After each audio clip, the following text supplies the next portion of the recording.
Thank you, Mr. President, and thank you, Secretary General, for your briefing. Mr. President, what is happening now in Afghanistan is a tragedy.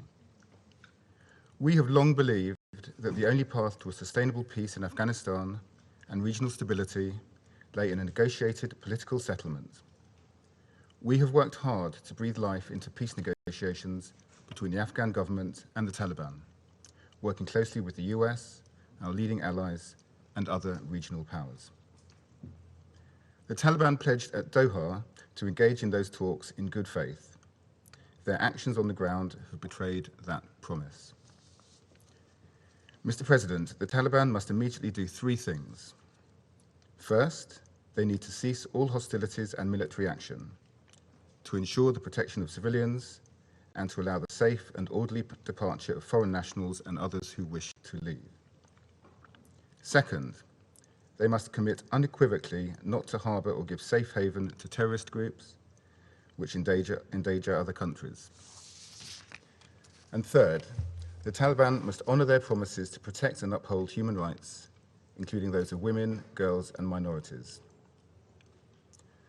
We have seen evidence of Taliban human rights abuses in areas where they have taken control, including persecution of minority groups, harsh restrictions on women, allegations of forced marriage and using civilians as human shields. If the Taliban continue to abuse basic human rights, they cannot expect to enjoy any legitimacy in the eyes of the Afghan people or the international community. Mr. President, given the fragile security situation, Afghanistan is now facing a catastrophic humanitarian crisis. Lack of access has masked the true scale of the problem.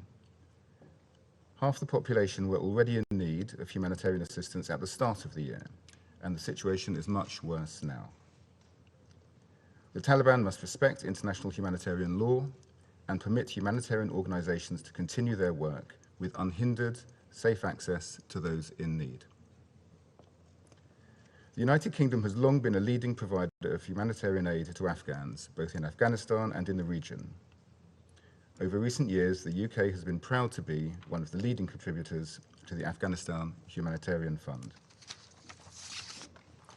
We will continue to work with our partners in this Council, in the Human Rights Council, and most importantly, in the region, to deliver a more stable and inclusive Afghanistan for all its people. It is vital that the international community coordinate closely in the coming days and weeks to ensure that we speak with a single message in our engagement with Afghanistan. The UK will use its presidency of the G7 and membership of this Council to help forge such closer coordination and to address the humanitarian plight that the Afghan people now face. Thank you, Mr. President.